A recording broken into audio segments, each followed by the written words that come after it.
on voit bien que la classe politique est hypothéquée et décrédibilisée par le fait qu'elle ne dispose pas, par le biais de la science politique, des bons outils pour comprendre le cours de l'histoire et le mode de fonctionnement des sociétés.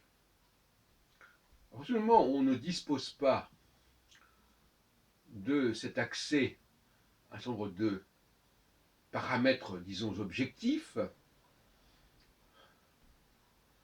qui dépassent en effet la question de la seule volonté, bonne volonté,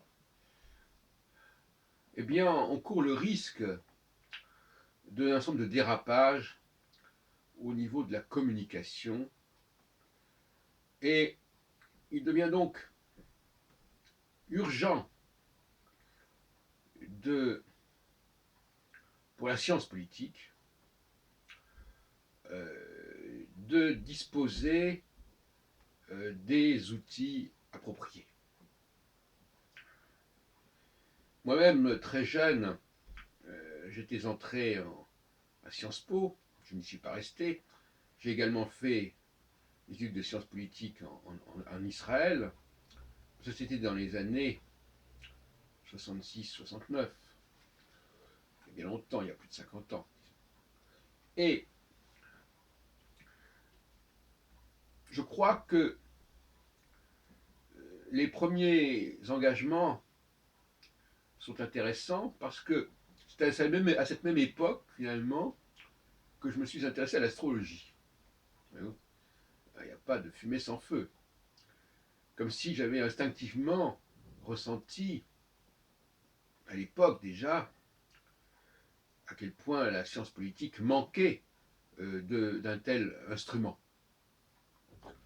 Aujourd'hui, il m'apparaît que cet instrument existe et qu'il nous permet d'expliciter non seulement les notions de gauche et de droite, mais les notions d'alternance et de repenser d'ailleurs le droit constitutionnel. Et justement à cette époque-là que j'ai signalé, j'avais suivi à Assas des cours de droit constitutionnel et de pensée politique, et de sociologie politique également.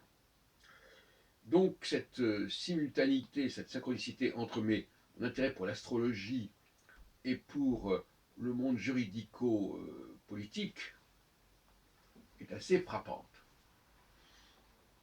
Alors, où est-ce que je veux en venir?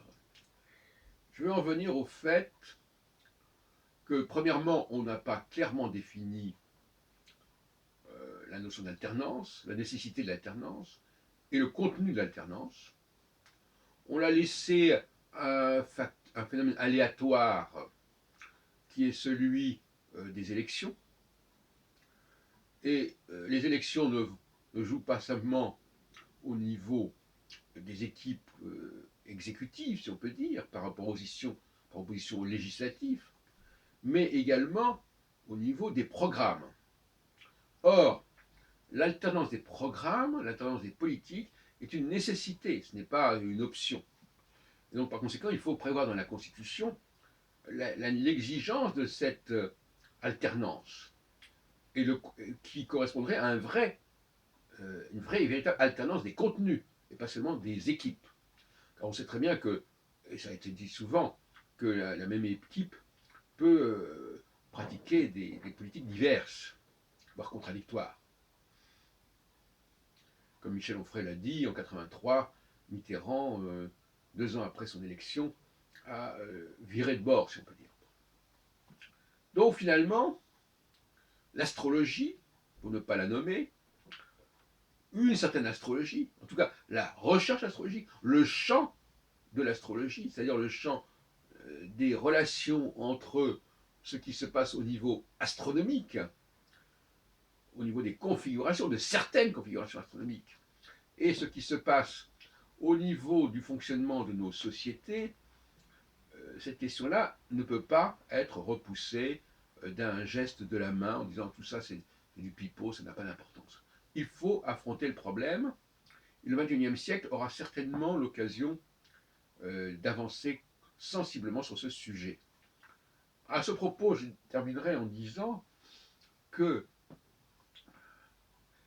euh, je ne suis pas du tout en train de défendre l'astrologie en général, bien évidemment. Hein. Il y a énormément de choses dans l'astrologie qui ne tiennent pas debout.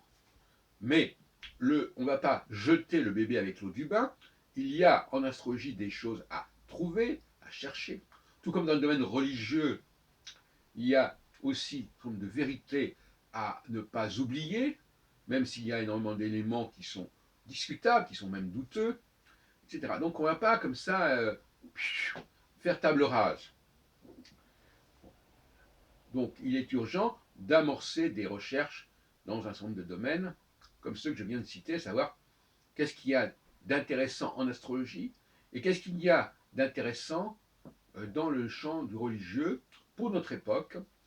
Par-delà les questions de croyance, il y a, disons, de très anciennes pratiques qui nous ramènent à une période très ancienne de l'humanité.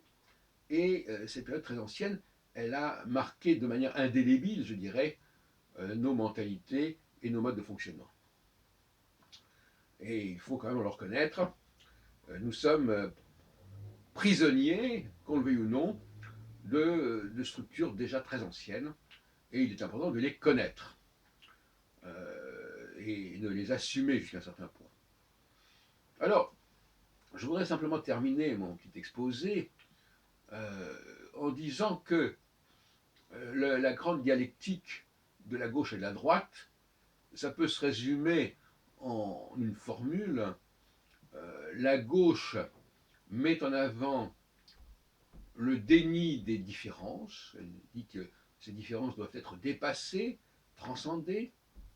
Et la droite réaffirme la nécessité de reconnaître et de tenir compte de toutes sortes de différences. Et je préfère le mot différence au mot inégalité, qui est polémique. Il ne s'agit pas que le fait de dire qu'il y a des différences conduise à une certaine conscience ou une certaine pratique d'inégalité, c'est possible. Mais ça n'est pas la fonction en elle-même, ce n'est pas l'objectif en elle-même. Le problème, c'est philosophiquement, c'est la différence. Qu'est-ce qu'on fait avec la différence? Les différences, toutes sortes de différences, de sexe, de nation, d'origine, etc. Qu'est-ce qu'on fait avec ces différences? Et ça, c'est l'objet principal du politique.